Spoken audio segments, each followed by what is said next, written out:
કિંચોડના ગામમાં આજે એક જ્ઞાન મંદિરનું નિર્માણ હાથ ધરાયેલું છે. ખૂબ જ આનંદદાયક આ પ્રસંગ છે અને એમાંય જ્યારે આપણને પુરુષોત્તમ પ્રકાશદાસજી મહંત જેવા સ્વામીશ્રીના આશીર્વાદ મળતા હોય અને સ્વામીશ્રી આપણા માટે સમય કાઢીને આપણે આશીર્વાદ પર આપવા પધાર્યા હોય ત્યારે એ આપણો સૌભાગ્ય છે કે કિંચોડ ગામ એક નવું જ્ઞાન મંદિરનું નિર્માણ તરફ જઈ રહ્યું છે. ત્યારે ખૂબ જ આનંદ થાય છે કે આજે કિંચોડના શ્રેષ્ઠીશ્રીઓ કેટલા બધા બેઠા છે, દીકરીઓ કેટલી આજે ઉત્સાહથી એનો સવારથી એમની સૌનો સમય આપીને આપણી સાથે આજે ડાયસ પર કેટલા બિરાજમાન બેઠા છે મહેમાનો. આ એક ગામનો ઉત્સાહ દેખાય છે કે ગામમાં જેની જરૂરિયાત છે વર્તમાન સમય એના માટે ગામ સક્રિય છે. રાજ્ય સરકારશ્રીનું આપને જેમ ખબર છે તેમ કે રાજ્ય સરકારશ્રીના રમતગમત, યુવક સેવા અને સાંસ્કૃતિક પ્રવૃત્તિ વિભાગ હેઠળ ગ્રંથાલય ખાતું કાર્યરત છે. રાજ્યમાં ગ્રામીણ વિસ્તારથી શહેરી વિસ્તાર સુધી પ્રજાજનોની વાંચન ટેવનો વિકાસ થાય એ માટે અમે સતત પ્રયત્નશીલ છીએ. એનું જ એક ઉત્તમ ઉદાહરણ આપની નજર સમક્ષ છે અને એના સાક્ષી બન્યા હોય તો ગજાનંદ કેળવણી મંડળ ટ્રસ્ટ અને ભાઈશ્રી નારણભાઈ આમ તો અમારા ગ્રંથાલય ખાતાના જ કર્મચારી હતા પહેલાં. એણે બહુ નિખાલસતા અને કર્મયોગી તરીકે એણે લાઇબ્રેરીમાં સેવાઓ બજાવી હતી જે તે સમયથી. એનો નિવૃત્તિ પછીની એક બહુ જ ઈચ્છા હતી કે એના ગામમાં લાઇબ્રેરી કરવી. શરૂઆત અત્યારે આ મોંઘવારીના યુગમાં કોઈ પણ વસ્તુ શરૂ કરવી એ બહુ મુશ્કેલ કામ છે અને એમાંય લાઇબ્રેરી શરૂ કરવી એ બહુ જ મુશ્કેલ કામ છે. ગ્રામજનોનો સહયોગ જોઈએ કારણ કે આ એક ખોટ ખાતું તંત્ર છે કે આમાં શું મળે. પહેલી ગમે તેવું હોય તો પણ વિચાર માણસ પહેલો એ કરે કે આ પ્રવૃત્તિ કરવાથી ફાયદો શું થશે. તો વ્યક્તિગત ફાયદો કે ફાઇનાન્શિયલ ફાયદો કોઈ નથી થતો, પણ તમારા ગામના 5 યુવકો કે યુવાનો કે 5 દીકરીઓ જો ભણી ગણીને લાઇબ્રેરીનો ઉપયોગ કરીને ક્યાંક આગળ આવશે કે કોઈ સારી જગ્યાએ જોબ ઉપર જશે એ તમારા ગામનું ગૌરવ છે.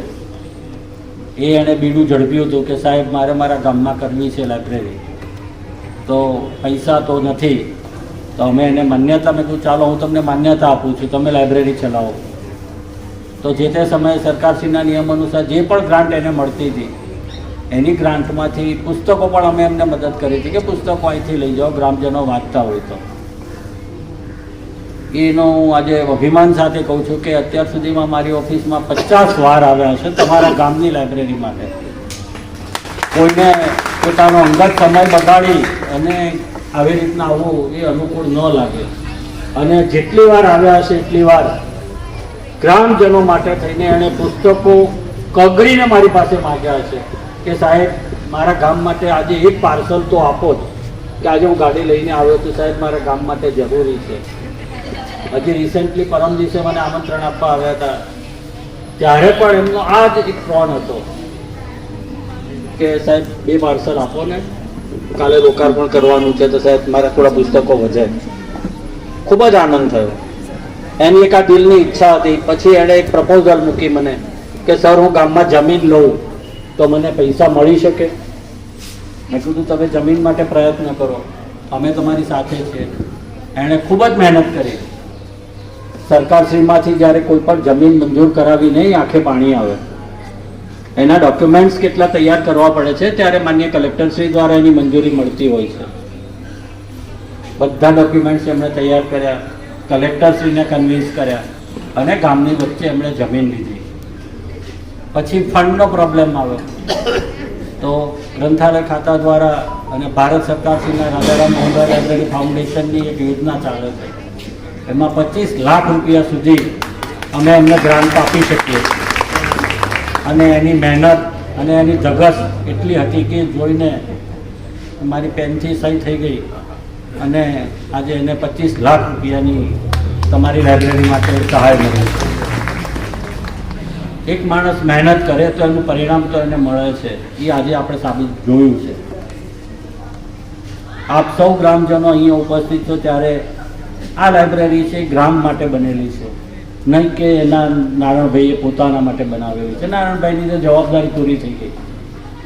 હવે જ્યારે આ લાઇબ્રેરીનું સરસ બિલ્ડિંગ બને, સરસ અંદર પુસ્તકો આવે, ત્યારે આપ સૌ વડીલોને હું વિનંતી કરું છું કે આપના ઘરમાંથી રોજ એક દિવસ તો આપણા બાળકોને એવી ટેવ પાડવી કે બેટા લાઇબ્રેરીમાં એક આંટો મારીને આવજો, એક પુસ્તક લેતા આવજો. ઘરે આપણા ઘરમાં પુસ્તક પડી રહ્યું હશે તો આપણી બેન દીકરીઓ, નાની નાની બાળાઓ છે, એના હાથમાં આવશે, ખાલી ચિત્રો જોશે તો પણ એને વાંચનની ટેવ કેળવાશે. આ જ એક ઉદાહરણ છે કે તમારા પિચોડ ગામમાં આટલી સરસ લાઇબ્રેરીનું આજે ભૂમિપૂજન થયું છે. આગામી 11 મહિનાનો આપણે કરાર કરેલો છે કે 11 મહિનામાં બિલ્ડિંગ ઊભું થઈ જવું જોઈએ. આપણે નવા મકાનનું જ્યારે લોકાર્પણ કરીએ ત્યારે આપણે બધા ફરીથી ભેગા થઈએ અને સ્વામીજીના આશીર્વાદ સાથે આપણે ફરીથી એ લાઇબ્રેરીને જીવંત કરીએ. આપણા ગામના બાળકો માટે, વિદ્યાર્થીઓ માટે સવારે 8 વાગ્યાથી આખી રાત લાઇબ્રેરી ભલે ખુલ્લી રહે.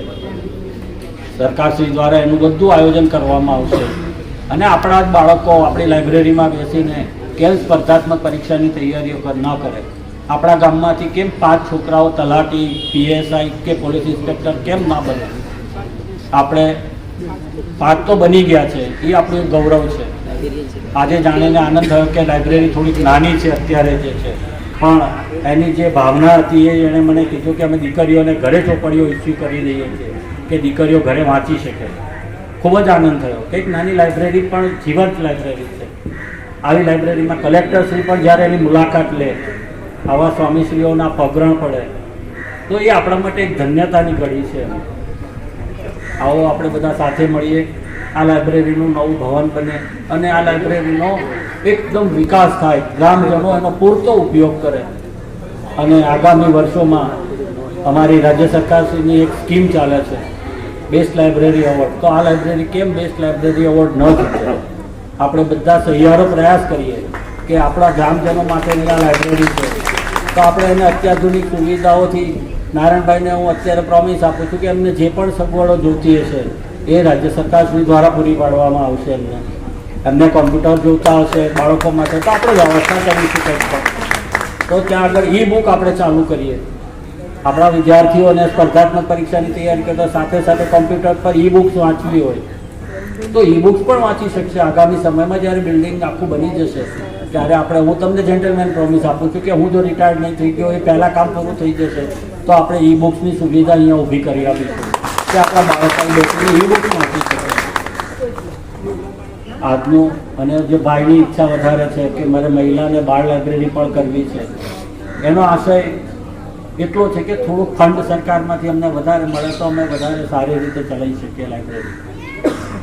તો હું એ પણ કહું છું કે જ્યારે નવું બિલ્ડિંગ બનશે ત્યારે આપણે મહિલા અને બાળ લાઇબ્રેરી આપવા માટે પણ વિચારીશું તો સરકારશ્રીમાંથી થોડું ફંડ વધારે આવી શકે. આપણા માટે પૂરતા પ્રયત્નો આપણે કરીશું. આપ સૌએ જે ઉત્સાહ દાખવ્યો છે અને નારાયણભાઈને આપ સૌએ જે સપોર્ટ કર્યો છે એ ખૂબ જ ધન્યવાદને પાત્ર છે. હું સમગ્ર પિચોડ ગ્રામજનોનો હું ખૂબ ખૂબ આભાર માનું છું કે આપણે એક જ્ઞાન મંદિર જેવું એક પુસ્તકાલય બની રહ્યું છે, એમાં આપ સૌએ નારાયણભાઈને અને ગજાનંદ એજ્યુકેશન ટ્રસ્ટના ટ્રસ્ટીશ્રીઓને સહકાર આપ્યો છે. સાથે સાથે ટ્રસ્ટીશ્રીઓનો, તમામ ટ્રસ્ટીશ્રીઓનો ખૂબ ખૂબ આભાર માનું છું કે આપે બહુ જ અંગત રસ લઈને આ કામમાં નારાયણભાઈને સાથ આપ્યો છે. મારી બાળાઓ આજે સવારથી અહીં બેઠી છે તો એ બાળાઓને પણ હું ધન્યવાદ આપું છું કે આટલી ગરમી છે, સવારથી તૈયાર થઈને બિચારી દીકરીઓ બેઠી છે, બહેનો પણ પાછળ બેઠા છે. ખૂબ જ આનંદ થાય છે કે એક સારી પ્રવૃત્તિમાં આપણે બધા આજે જોઈન થયા છીએ. મારા ગ્રંથાલય ખાતાના કર્મચારીઓ અને નિવૃત્ત અધિકારીશ્રીઓ કે જે આપણા જિલ્લાના છે એ આજે પણ અમારી સાથે છે ત્યારે અમને ખૂબ જ આનંદ થાય છે કે અત્યારે નરસિંહભાઈ ચૌહાણ સાહેબ, ડીએમ સોલંકી સાહેબ, પડવાળા સાહેબ, જે ગોસ્વામી સાહેબ, આ બધા આપણા જિલ્લાના અમારા અધિકારીઓ હતા કે જે એમની ભાઈ નિવૃત્તિની સેવાઓ પૂરી કરીને નિવૃત્ત થયા છે પણ આજ સુધી એ ગ્રંથાલય પ્રવૃત્તિ માટે સક્રિય છે. તો એવા તમામ જે ઉપસ્થિત છે મારા ગ્રંથાલયના કર્મચારીઓ અને નિવૃત્ત અધિકારીઓ એ સૌને પણ હું આ સારા પ્રસંગે આપ ઉપસ્થિત છો તો આપને સૌને આવકારું છું. શાળાના આચાર્ય બહેનશ્રી, શિક્ષિકા બહેનશ્રી પણ સવારથી મહેનત કરે છે તો એમને પણ હું આવકારું છું. આટલી સુંદર સભાનું સંચાલન કરી રહ્યા છે મિત્રોને પણ હું અમારા ગ્રંથાલય ખાતા વતી અને નાણાભાઈ વતી હું ખૂબ ખૂબ આભાર માનું છું.